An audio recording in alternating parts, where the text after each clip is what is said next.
அல்ஹம்துலில்லாஹ். அன்பிற்குரிய எல்லாம் அல்ல அல்லாஹ்வின் நல்லடியார்களே, இன்னும் ஏறக்குறைய ஒரு 5 நாட்களில் தமிழகத்தில் உள்ள சட்டமன்ற தேர்தல் வரக்கூடிய நாளாக இருக்கிறது. வரக்கூடிய 23ஆம் தேதி தமிழகத்தினுடைய சட்டமன்ற தேர்தலுக்கான வாக்களிக்கக்கூடிய நாள் வரக்கூடிய 23ஆம் தேதி வியாழக்கிழமை நம்ம எல்லாரும் நம்முடைய வாக்கை செலுத்த வேண்டும். 18 வயது பூர்த்தி அடைந்தவர்கள் அனைவரும் தேர்தலில் வாக்களிக்க தகுதி பெற்றவர்கள். பொதுவாக இது போன்ற தேர்தல்களை சந்திப்பது நம்மில் ஒரு சிலருக்கு புதிதாக இருக்கலாம். 18 வயதை பூர்த்தி அடைந்தவர்கள் கூட இந்த சபையில் இருப்பீங்க. பலருக்கு இந்த தேர்தல் 20வது தேர்தலாகவோ 30வது தேர்தலாகவோ வாக்களிப்பது அப்படி கூட இருக்கும்.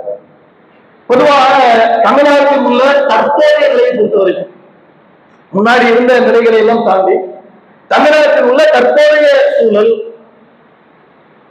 முஸ்லிம்களுக்கு, குறிப்பாக ஏனைய மக்களுக்கு எப்படி இருந்தாலும் முஸ்லிம்களை பொறுத்தவரை நமக்கான நிலை என்பது ரொம்ப பின்தங்கிய நிலை. குறிப்பாக நம்முடைய உரிமைகள் எல்லாம் மிகவும் நம்முடைய உரிமைகளை பறிக்கக்கூடிய வகையில் தான் இப்போது உள்ள நிலை இருக்கிறது. குறிப்பாக முஸ்லிம்களுக்கு எதிராக எப்படா வாய்ப்பு கிடைக்கும், முஸ்லிம்களுக்கு எதிரான சட்டங்களை எல்லாம் எப்போது நிறைவேற்றலாம் என்று காத்துக் கொண்டிருக்கக்கூடிய கூட்டம் ஒரு கூட்டணியும்.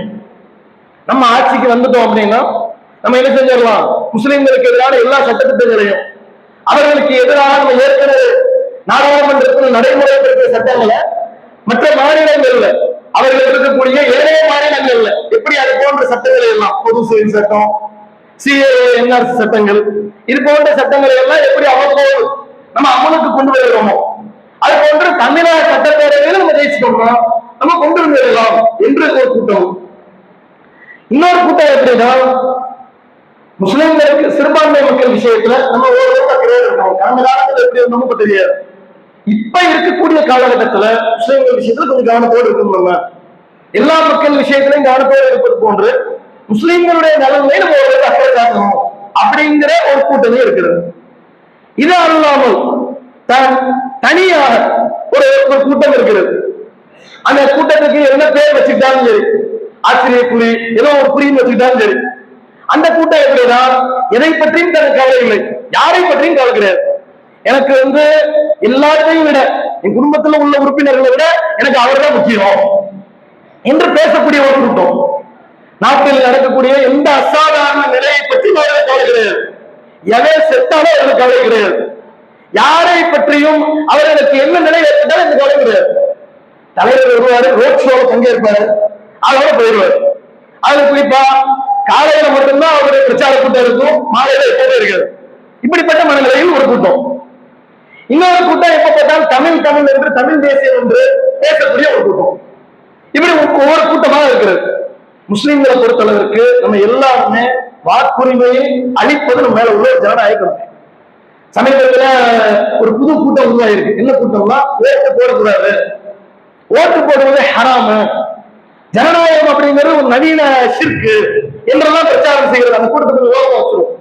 ஏன் அப்படின்னா தேர்தல் வரும்போதுதான் அந்த கூட்டம் வச்சிருக்கும். ஏழைய காலத்துல அந்த கூட்டம் எங்க இருக்குன்னு தெரியாது. தேர்தல் வரும்போது வந்துருவாங்க. கரெக்டா எப்படி வந்துருவாங்கன்னா, ஓட்டு போடக்கூடாது, தேர்தல் என்ற நடைமுறையை எடுக்கக்கூடாது. இப்ப நீ எந்த நாட்டு முதல்ல வாழ்ற, ஜனநாயக நாட்டுல முதல்ல வாழ்ற, ரேஷன் கார்டு எல்லாம் தூக்கி போட்டுருவியா? அப்ப உனக்கு உள்ள ஏழை பெசிலிட்டி எல்லாம் தூக்கி போட்டுருவியா? அதெல்லாம் தூக்கி போட மாட்டாங்க. இல்ல அதெல்லாம் ஓகே, ஓட்டு போடுறது மட்டும் ஹராமு. இப்படி ஒரு இளைஞருக்கு கூட்டம். முதலுக்கு வாக்கு நம்ம கண்டிப்பா செலுத்தணும். யாரும் ஓட்டு போடாம இருக்கக்கூடாது. அது நம்ம ரொம்ப கவனமா இருக்கணும். ஒரு குறிப்பா இளைய தலைமுறையினர் கண்டிப்பாக ஒரு வாக்குகளை முதலாவது செலுத்தக்கூடியவர்களாக இருந்தாலும், முதலாவது தான் ஓட்டு போடணும், கண்டிப்பா ஓட்டு போடணும். யாருக்கு ஓட்டு போடணும்? நமக்கு யார் இப்போது நன்மை செய்து கொண்டிருக்கிறார்கள், இனி வரக்கூடிய காலங்களில் அல்லாஹ் நாடு நன்மை செய்கிறார்கள் என்று நினைப்போம், அவங்களுக்கு கண்டிப்பா ஓட்டு போட்டே ஆகும்.